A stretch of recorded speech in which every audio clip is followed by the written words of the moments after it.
बिस्मिल्लाहिर्रहमानिर्रहीम। अस्सलाम वालेकुम दोस्तों, उम्मीद करता हूँ आप सब लोग बिल्कुल ठीक होंगे।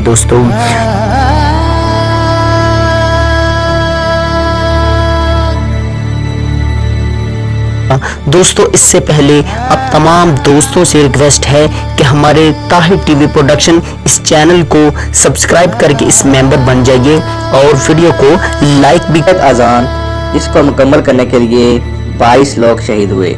कश्मीर की तारीख में 13 जुलाई 1931 का दिन बड़ी अहमियत का हामिल समझा जाता है। यही वो दिन था जब शहीदों के खून से तहरीक हुर्रियत कश्मीर का बाकायदा आगाज हुआ था। वाक़या कुछ यूँ था कि चंद हफ्ता कबल 21 जून 1931 को सैयद अली हमदानी की दरगाह में फर्जंदान कश्मीर का एक जलसा मुनक्कद हुआ, जिसमें उन्होंने एक हिंदू कांस्टेबल के हाथों तौहीन कुरान पर एहतजाज किया था। ये जलसा इख्तिताम पजीर होने ही वाला था कि अचानक मजमे से अजनबी नौजवान अब्दुल कदीर खान खड़ा हुआ।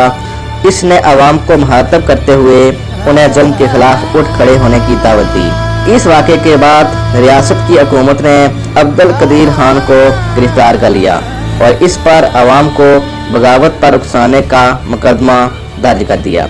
यह मुकदमा चूँकि अपनी नौयत का पहला मुकदमा था, इसीलिए आम लोगों को मुलजम से हमदर्दी और इस मुकदमे से बड़ी दिलचस्पी पैदा हो गई।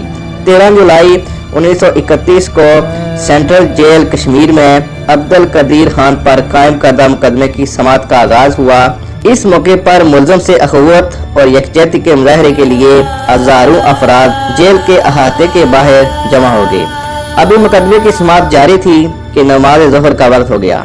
इस मौके पर अवाम ने जेल के नज़दीक नमाज का एहतमाम करने के लिए अजान देना चाहिए, तो इनके इस इरादे की राह में रियासती पुलिस हायल होगी। चनाचे जो ही एक नौजवान ने अजान देना शुरू की तो पुलिस ने इस नौजवान को गोली मारकर शहीद कर दिया। इसके शहीद होते ही एक और नौजवान उठा और इसने अपनी पेशरो की जगह अजान देना शुरू कर दी।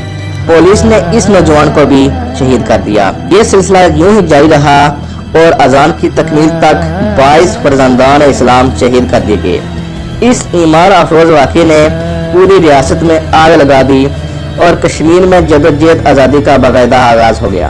अहलियान कश्मीर हर साल 13 जुलाई को इसी वाक़े की याद ताज़ा करते हुए इसे यौम शुहदा के तौर पर मनाते हैं।